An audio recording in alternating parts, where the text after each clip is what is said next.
I am very excited to have my next guest join us. She just dropped her debut EP called Swimming Lessons.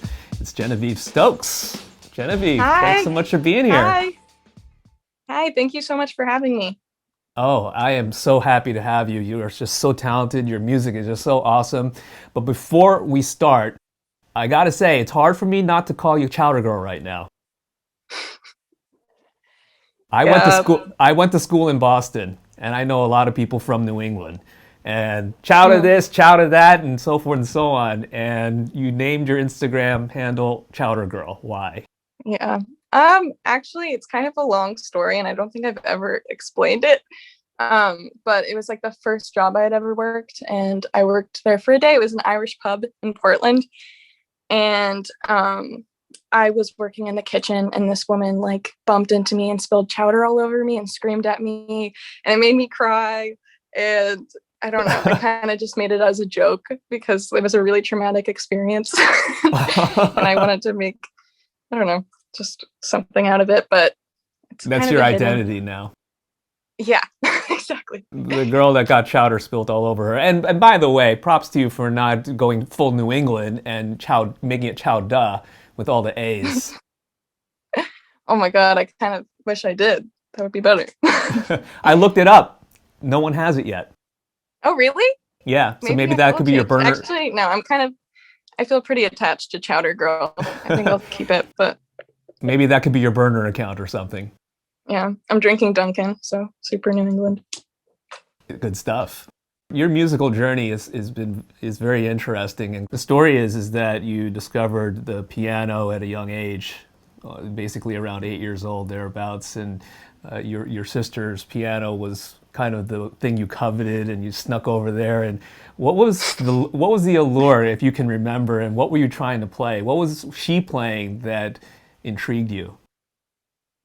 Um, I just was like obsessed with piano in general, and I listened to a lot of Regina Spektor at the time. So I think a lot of my early music was trying to replicate that. But I was just like, I felt such an intense, like, just infatuation with piano. Like, it was like, I know that sounds really aggressive, but like, it was just like, I remember being so envious of anyone that could play and just like spending so much time, like, trying to figure it out on my own.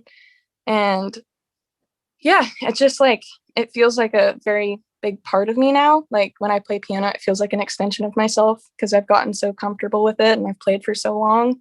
And yeah, I'm Was grateful that there my was there any intention in becoming a classical pianist and maybe performing in a symphony or these huge concert halls or those kind of things? When I hear piano, that's the first thing that it evokes. Oh, definitely not. I actually took piano lessons for like 3 or 4 years. And my piano teacher really wanted me to read music, and it just was not my thing at all. I really like to cite or like just play by memory and play by sight, not reading. And yeah, he understood after a while, and we would just kind of jam out like playing with my favorite songs, or like I would show him songs that I had been writing. And it was always like very far removed from classical. I think classical music's beautiful, but I really had no intention of like learning how to play it and like sight read and do all that. Felt very like just robotic to me. Seeing that you saw your sister's piano and that's what attracted you to this, what was the family environment like? What were the family aspirations? What was it like growing up? Actually, Maddie, my sister that got the piano, never learned how to play. I kind of took over. And my family really loves music, but no one was super interested in it. Like I wasn't around musicians growing up. They just really loved good music. And My sister actually is a writer, and my brother's an artist. So we were definitely able to like pursue our own interests, and it was a very like comforting environment in that way because we were never forced into anything. And I just kind of like was able to grow as a musician on my own, and they supported me, but it was never like this expectation that I had to be like a really incredible artist or like a really great pianist or whatever. So it's Yeah. interesting. You may not have started out as a collective unit, but now as you've gotten older and found your own interests, you now can have your own little collective society or whatever you want to call it, in which you can help each other out in various aspects of art. Yeah, totally. And like they inspire me so much. Like my sister always sends me stories and just like, I don't know, we kind of workshop together and I like give her not I don't critique it because she's way better of a writer than I'll ever be. But yeah, she just like we give each other advice and like just support each other, which is really nice. What really is appealing to me and has intrigued me about your music is also your songwriting. The lyrics that you have written on this EP are lyrics that I can read without having to listen to the music, if that makes any Aw, sense. thank you. Wow. And I'll talk about one set of lyrics in Running Away. Just a sorrow that I can't dissect. Your eyes were filled with emptiness. I wish that I could miss them less. Mm. Like, wow, that just like gets to my heart. What was your thought process in putting that particular song together, and how do you go about putting and constructing these words, these lyrics? I mean, I honestly just hit record on my phone and I just sang random things until like a theme emerges and lyrics come together. And I think whenever I try to mess with it too much and it becomes too like cerebral, it just doesn't work out in the same way. And I end up not liking it as much. And so some of my best lyrics I think come from like a very subconscious place. Most of my favorite lyrics that I've written have just been like coming from a part of me that I didn't really like realize existed. Are you very prolific, would you say? Do you just basically write on the fly and let the words come out? How much refinement, how much thought comes into play before we actually hear the recorded version?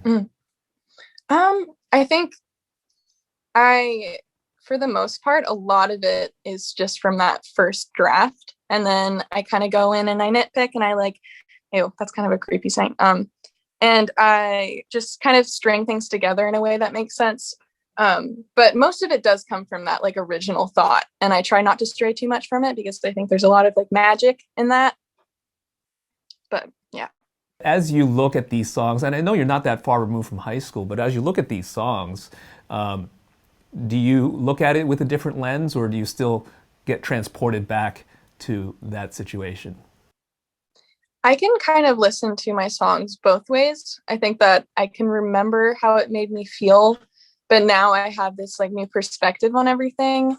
And I try not to be too critical, but it's kind of hard not to be when I wrote all of these songs in high school and now I'm like writing stuff that I relate to more. But sorry, my printer just went off. Um, but yeah, no, there's definitely still this magic to it. And it reminds me of like, I'm very affected by like the seasons that I write in. So with Lonely and Bored and Parking Lot, I actually wrote those in the spring, like right next to each other. And they both have this very like light, airy, like sunny feeling. So yeah, that like seasonal and like just time period really sticks with my music. And I like remember it in a little time capsule. It's like I said earlier, your music just transports me into a different world. And I'm not Aw. from Portland, Maine or anything like that, but I'm in Portland, Maine when I listen to your music. Aw. Sir, I love to hear that. That's like what I hope people think or hear. congratulations on the release of this. I can't wait to see you perform live, and best of luck to you. Thank you so much.